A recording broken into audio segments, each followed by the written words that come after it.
नमस्कार दोस्तों, तो चलिए आज हम लोग देखते हैं फिर से झारखंड उत्पाद सिपाही के लिए साइंस। आज हम लोग साइंस देखेंगे, झारखंड जीके नहीं देखेंगे, क्योंकि बहुत सारे लोगों का कहना था, दोस्तों का कहना था कि झारखंड जीके का काफ़ी क्लास हो चुका है, तो आप कुछ साइंस का कराइए। तो आज से लगातार हम लोग साइंस का सवाल देखेंगे और तब तक देखेंगे जब तक हम लोग को ये भी लगने लगे कि साइंस का क्वेश्चन भी बहुत हो गया है और बढ़िया तैयारी हो चुका है। तो समय को ना गंवाते हुए चलिए हम लोग पहला क्वेश्चन शुरू करते हैं। देखिए, पहला सवाल क्या कहता है, स्कर्वी रोग किस विटामिन की कमी से होता है? ऑप्शन नंबर विटामिन डी, दूसरा है विटामिन बी, तीसरा है विटामिन ई और चौथा है विटामिन सी। इसका सही आंसर हो जाएगा option number D, vitamin C. Vitamin C के कमी से स्कर्वी रोग होता है, क्योंकि विटामिन सी का वैज्ञानिक नाम क्या है? एस्कॉर्बिक अम्ल। ठीक है। और विटामिन डी के कमी से सूखा रोग होता है, जिसे रिकेटस रोग भी बोलते हैं। और विटामिन बी के कमी से बेरी बेरी रोग होता है। और विटामिन ई के कमी से आपको नपुंसकता या बांझपन जैसा रोग होता है।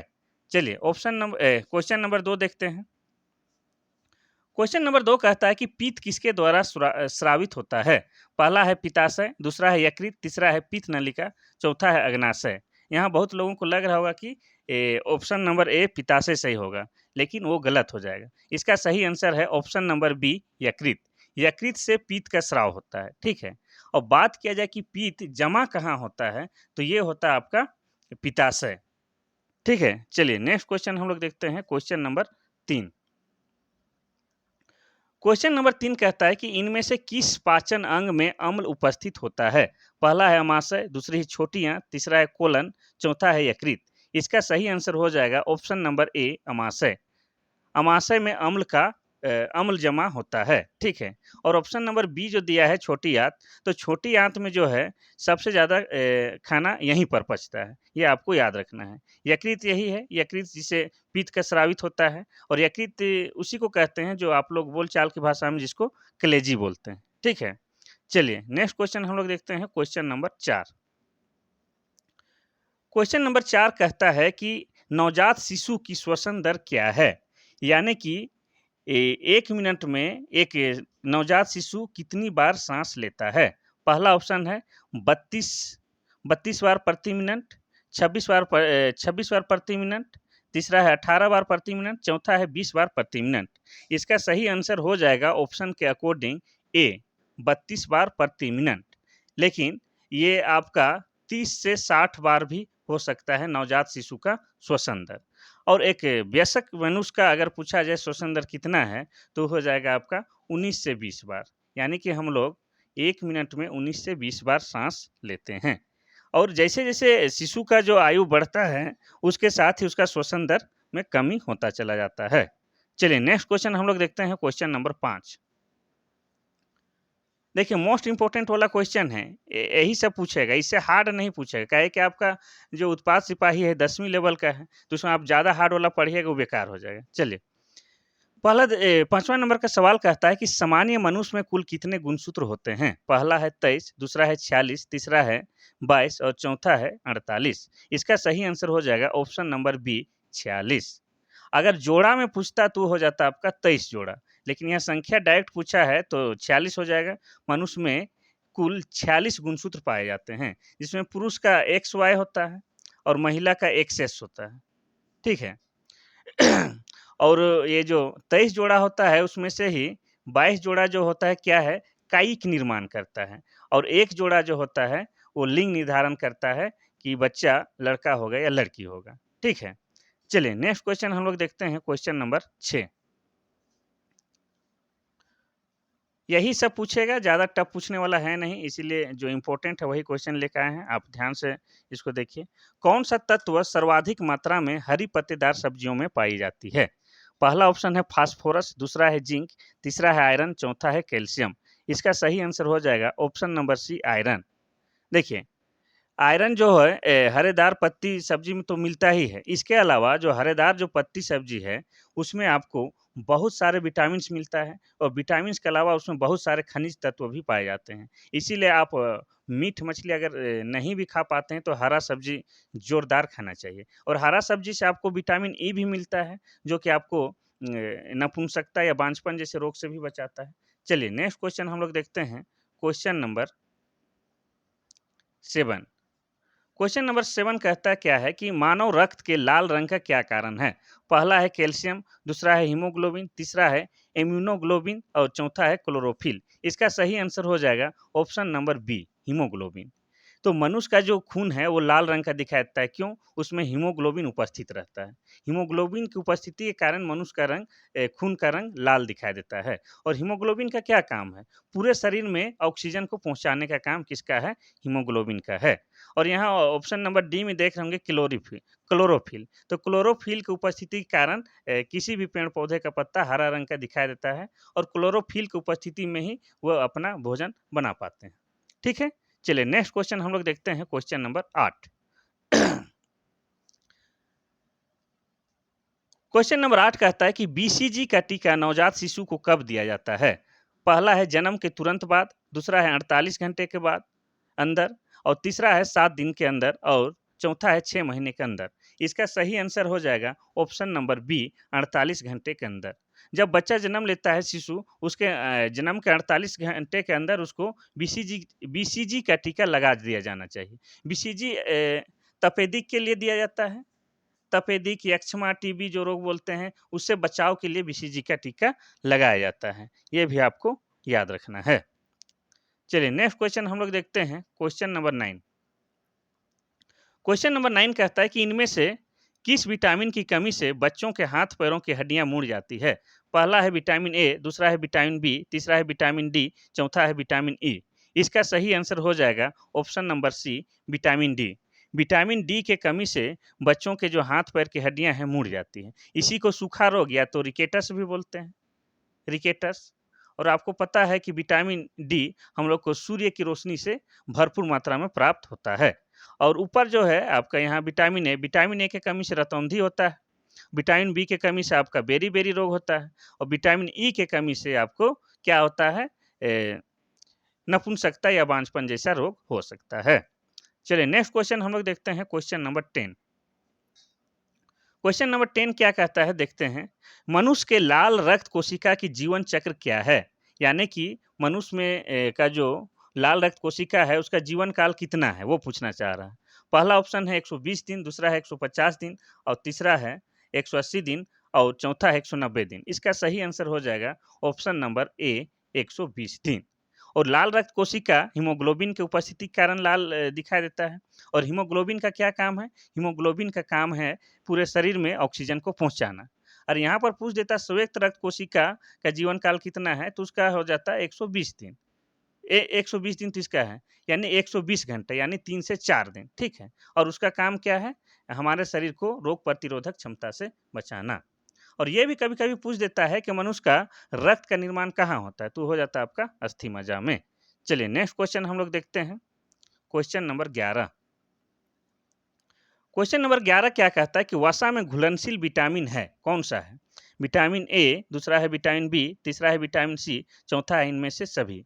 इसका सही आंसर हो जाएगा option number A, vitamin A वसा में घुलनशील विटामिन है। आज जो आपको ट्रिक बताएंगे उसे आप कभी नहीं भूलिएगा कि कौन सा विटामिन वसा में घुलनशील है और कौन सा विटामिन जल में घुलनशील है। देखिए बी सी आपका पानी में घुलनशील विटामिन है। बी सी यानी कि भैंस पानी में, यानी कि बी सी पानी में घुलनशील विटामिन है। और उसके बाद बचा के ई डी ए, यानी कि कीड़ा जो है ये वसा में घुलनशील विटामिन है, ठीक है। तो विटामिन के, ई, डी और ए क्या हो जाएगा आपका? वसा में घुलनशील विटामिन, यानी कि कीड़ा वसा में घुल जाता है। और बी सी यानी कि भैंस पानी में, तो बी सी पानी में घुलनशील विटामिन हो गया और के ई डी ए आपका वसा में घुलनशील विटामिन हो गया। चलिए नेक्स्ट क्वेश्चन हम लोग देखते हैं, क्वेश्चन नंबर 12। क्वेश्चन नंबर 12 कहता है कि मानव रक्त का पीएच मान कितना होता है? ठीक है, पहला ऑप्शन है 7.2, दूसरा है 7.8, तीसरा है 6.6, चौथा है 7.4। इसका सही आंसर हो जाएगा ऑप्शन नंबर डी, 7.4। लेकिन आपको बता दें पीएच मान मतलब पी का हो जाता है आपका, पी का फुल फॉर्म हो जाता है पोटेंशियल ऑफ, एच का हो जाता है हाइड्रोजन, यानी पीएच मान मतलब हो गया आपका पोटेंशियल ऑफ हाइड्रोजन। तो मानव रक्त का पोटेंशियल ऑफ हाइड्रोजन कितना है? 7.4 है। पीएच मान वाला स्केल में जब नापा जाता है तो जो 7 से नीचे है, इधर नीचे की तरफ है 1, 2, 3, 4, 5, 6 और 7 के इधर है, वो अम्ल के तहत आता है और 7 से जो पार होता है वो क्षारक के तहत आता है। तो इस तरह से मानव रक्त क्या है, एक क्षारकीय पदार्थ है, ये भी आपको याद रखना है। और जो बीच में है, 7 में है, उसको उदासीन माना जाएगा। जैसे वर्षा का जल जो सबसे शुद्ध जल है, वो क्या है, वो उदासीन है। चलिए नेक्स्ट क्वेश्चन हम लोग देखते हैं, क्वेश्चन नंबर 13। क्वेश्चन नंबर 13 क्या कहता है कि मानव शरीर की सबसे लंबी अस्थि कौन सी है? पहला है अस्थि मज्जा, दूसरा है फीमर, तीसरा है स्टेपी, चौथा है कमर की हड्डी। इसका सही आंसर हो जाएगा ऑप्शन नंबर बी, फीमर। मनुष्य के शरीर में सबसे पहले ये याद रखना है कि 206 हड्डियां पाई जाती है और शिशु की बात किया जाए तो शिशु में 300 हड्डियां पाई जाती हैं। जो बड़ा होने के बाद जुड़ते चला जाता है तो 206 बन जाता है। अब बात किया जाए कि मानव में सबसे बड़ी हड्डी फीमर है, जो कि जांघ में पाया जाता है, और सबसे छोटी हड्डी स्टेपिज है, जो कान में पाया जाता है। और यहाँ ऑप्शन ए में जो अस्थि मज्जा है, इसी अस्थि मज्जा में मनुष्य के रक्त का निर्माण होता है। और अस्थि मज्जा किसको कहते हैं? अस्थि मज्जा हम लोग हड्डी के बीच का जो खोखला भाग होता है, उसको हम लोग अस्थि मज्जा कहते हैं। चलिए नेक्स्ट क्वेश्चन हम लोग देखते हैं, क्वेश्चन नंबर 14। देखिए मोस्ट इंपॉर्टेंट क्वेश्चन है, आपको बार बार बोल रहे हैं। चूंकि हम पिछले बार का जो उत्पाद सिपाही एग्जाम में हम भाग ले चुके थे, हम थोड़ा सा उस बार टफ टफ पढ़े, लेकिन आया था ऐसे ही सिंपल वाला। इस तरह से हमको पता है कि किस तरह से क्वेश्चन आ सकता है। चलिए क्वेश्चन नंबर 14 कहता है कि मृग मरीचिका बनाने वाली परिघटना को क्या कहते हैं? पहला है व्यतिकरण, दूसरा है विवर्तन, तीसरा है ध्रुवीकरण, चौथा है पूर्ण आंतरिक परावर्तन। इसका सही आंसर हो जाएगा ऑप्शन नंबर डी, पूर्ण आंतरिक परावर्तन। तो पहले तो आप जानिए मृग मरीचिका है क्या, ठीक है। तो यह एक प्रकाश का प्रकाशीय दृष्टिभ्रम है, जिसे जलाशय तथा दूरस्थ स्थित वस्तुओं में प्रतिबिंब उल्टा दिखाई देता है। जैसे आप अगर सड़क में जा रहे हैं, पक्की सड़क में, तो आपको गर्मी के दिन में तो दूर से जैसे लगता है कि पानी जमा है, लेकिन नज़दीक जाते हैं तो पानी नहीं होता है। तो उसी को मृग मरीचिका के नाम से भी जाना जाता है। ये कैसे होता है? ये पूर्ण आंतरिक परावर्तन के कारण होता है। चलिए नेक्स्ट हम लोग देखते हैं, क्वेश्चन नंबर 15। मायोपिया समरूप है, यानी कि मायोपिया किसके समान है? पहला ऑप्शन है निकट दृष्टि दोष, दूसरा है दूर दृष्टि दोष, तीसरा है अंधापन, चौथा है रतौंधी। इसका सही आंसर हो जाएगा ऑप्शन नंबर ए, निकट दृष्टि दोष। यानी कि निकट दृष्टि दोष को ही मायोपिया कहते हैं। और निकट दृष्टि दोष में होता क्या है कि दूर की वस्तु धुंधली दिखाई देती है और नज़दीक की वस्तु साफ दिखाई देती है। वैसे रोग से ग्रसित व्यक्ति को मायोपिया या निकट दृष्टि दोष कहते हैं। इसको अवतल लेंस से ठीक किया जा सकता है, ये भी आपको याद रखना है। और यहाँ दूरदृष्टि दोष दिया हुआ है। दूरदृष्टि दोष में होता क्या है कि नज़दीक की वस्तु धुंधली दिखाई देगा और दूर का वस्तु साफ दिखाई देगा, और इसको उत्तल लेंस से ठीक किया जा सकता है। और यहाँ ऑप्शन डी में जो है रतौंधी है, विटामिन ए की कमी से होता है, और इसको नाइट ब्लाइंडनेस भी कहते हैं। यह होता क्या है कि जैसे जैसे शाम होता है, वैसे वैसे उस रोगी को दिखना कम हो जाता है। चलिए नेक्स्ट क्वेश्चन हम लोग देखते हैं, क्वेश्चन नंबर 16। क्वेश्चन नंबर 16 कहता है कि सोनार, SONAR, सोनार कौन से सिद्धांत पर आधारित है? पहला है प्रतिध्वनि, दूसरा है अनुनाद, तीसरा है प्रतिक्षेप, चौथा इनमें से कोई नहीं। इसका सही आंसर हो जाएगा ऑप्शन नंबर ए, प्रतिध्वनि। तो पहले आप तो ये जान लीजिए कि सोनार क्या है। तो सोनार वही है जो जो समुद्र में जो नाव जब चलाते हैं या तो जहाज चलाते हैं, वो लोग समुद्र के निचले सतह में कोई भी वस्तुओं की जानकारी प्राप्त करने के लिए एक यंत्र लगा होता है, जिसके तहत नीचे की वस्तु या सतह की वस्तु के बारे में जान सके, वही है सोनार। तो वो किस सिद्धांत पर आधारित है? वो प्रतिध्वनि सिद्धांत के आधार पर काम करता है। चलिए नेक्स्ट क्वेश्चन हम लोग देखते हैं, क्वेश्चन नंबर 17।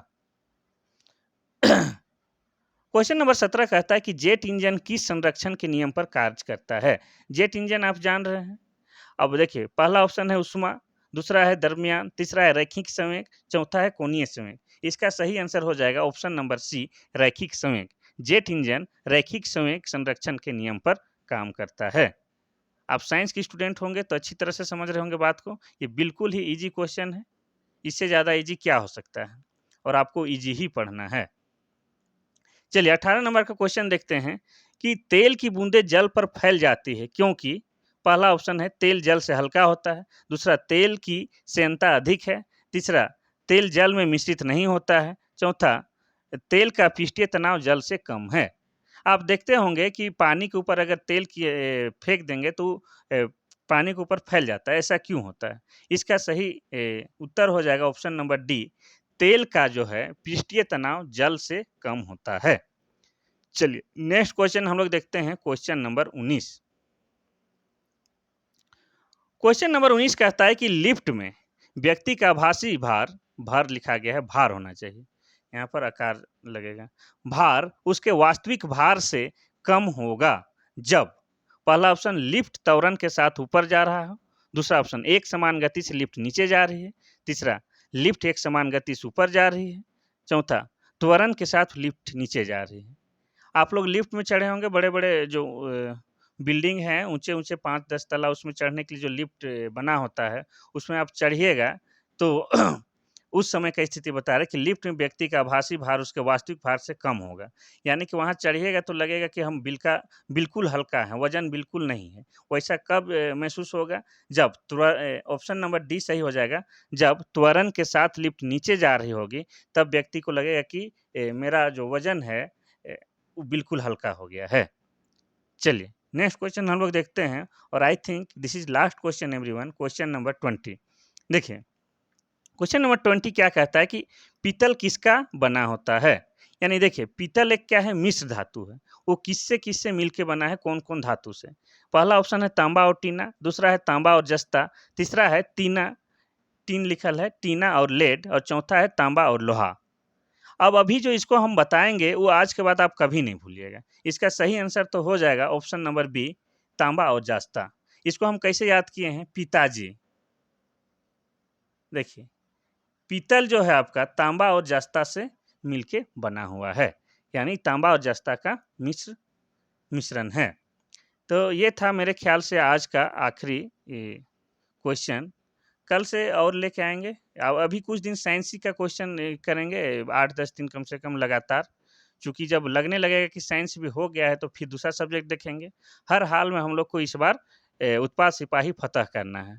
और हम चाहते हैं कि मेरे पास या मेरे वीडियो में भरोसा करके जो बने हैं या पढ़ रहे हैं, वही लोग अधिक से अधिक निकालें, और वही ये मौका जाने ना दें और अपना सफलता पाएँ। तो आज के लिए बस इतना सा ही। कोशिश करेंगे जल्दी-जल्दी हर दिन प्रत्येक दिन लेके आएँ। अभी लेकिन हाँ, साइंस का ही लगातार चलेगा आपका 8 से 10 क्लास, ठीक है? तो थैंक यू, धन्यवाद।